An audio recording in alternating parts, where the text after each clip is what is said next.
If you're a beginner artist who wants to start selling art but doesn't know where to start, I got you.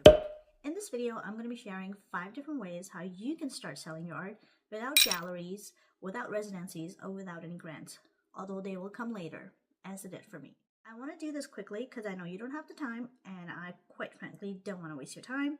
So I do have some bullet points here that I will be looking over, so pardon my glance. Alright, I do want to preface that I have been practicing art for past 9 years, and I've done multiple solo shows, I've done multiple group shows, I've had a residency.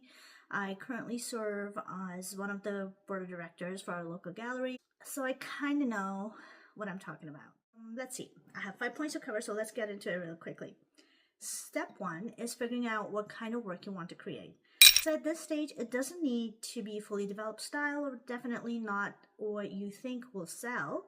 Rather, it should be the kind of work you want to explore deeply. So if you already have a style developed and you have a cohesive series of works in the box, great. But if you don't, I highly recommend getting that sketchbook out and getting your sketches in and figuring out your style, because most people or most buyers will look for your style, look for your story, more than a piece of art, if you know what I mean.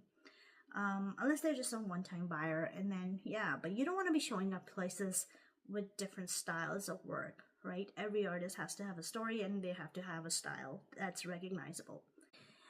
I also want to add that themes of human emotions, home, belonging, empowerment, they generally work well and also sell well. So look for those themes in your work if you are able. If not, if you're totally unique and something else, that works too. Step 2 is you have to get a polished CV ready ASAP. So as you're gaining experiences, even like your education or any sort of work that you're doing around the community, even as volunteer work, add that to your CV. You want that CV to be nice and juicy, because once you start applying for galleries or shows, they would need to see that, right? So make sure you have that ready or in the works at least. All right. Step 3 is you have to start local, like really local. Go to your local cafes, places you want to hang out, and places you really like. I lived in a small town, so I had a few cafes in my town, and I really liked the business. And it just so happened that we collaborated, and my first works that were ever on the wall was through those places. So they put up my works on the wall. They took no commission whatsoever. They were just supporting the local artist, and I was, decorating their wall. So it worked. And then whatever I sold, I kept the entire money. So I highly recommend going and scouting out your local cafes, and maybe liking whatever you like, the business you like, go to those places and have a chat with them and see if you can have your works displayed on their walls. Most of the times they'll say yes and not keep a cut. And that's like the perfect way to start selling, and make sure to add that to your CV if you are doing that. Right. Obviously, there's friends and family who would buy your work as well, and that happened to me as well. But if you really want to sell to the general public, you have to get your name out there.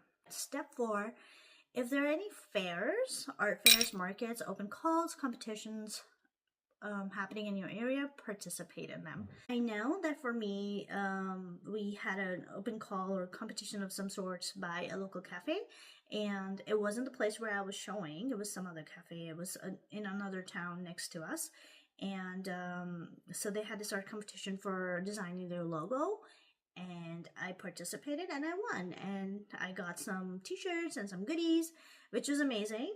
And it got my name out there, and it just feels good. And again, something to show for your resume as well. And once you start getting your name out there, people will recognize you and would want to work with you or buy your works.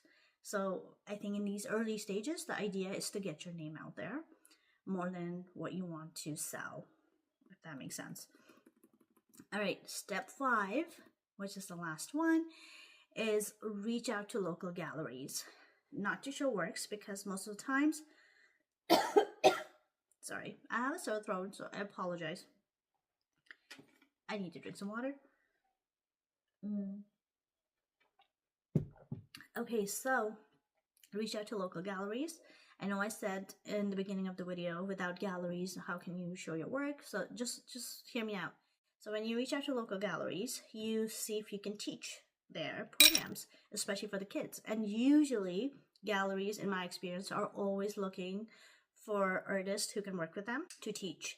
So once you get on those programs, and they're not that hard to get into, so they're not that competitive. So I totally recommend reaching out to galleries and seeing if you can work with them and teach, especially the kids. You know, I find when you teach the kids, your skill develops as well.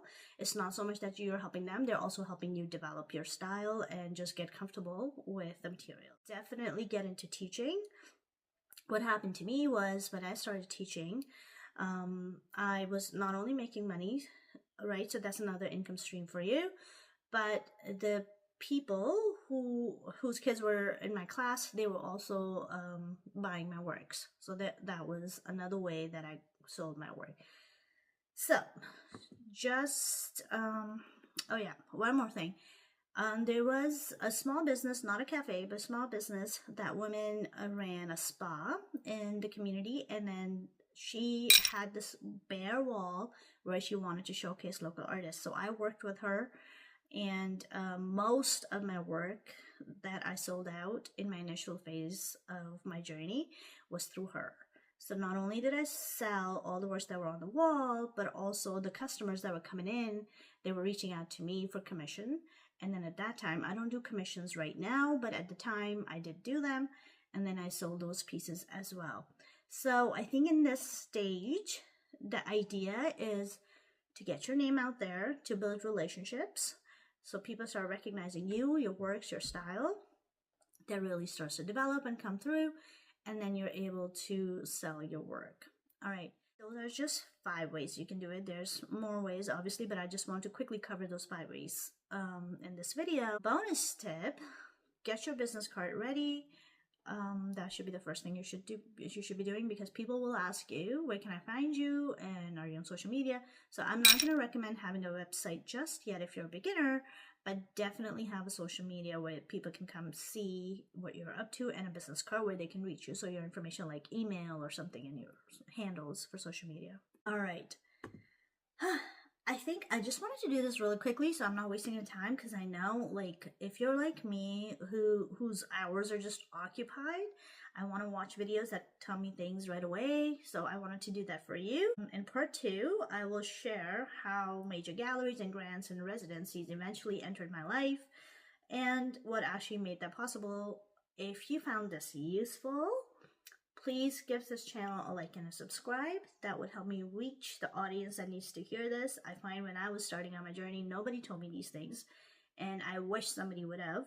Everybody's journey is a little different, but all of these tips can sometimes stir a conversation in your head that can lead you somewhere, right? So anyways, without further ado, I will say goodbye. If you want to find out more about my practice, I will link my website in the description. You can check my work out there. I'm also going to add a freebie. You can download that totally free. There's no cost to you. It's a roadmap that will help you, whatever I talked about in this video. I think it would be a good idea to have a printout and then sort of take that roadmap to your success, hopefully. Fingers crossed. I'm rooting for you all. Anyways, I'll see you in the next one. Bye, guys.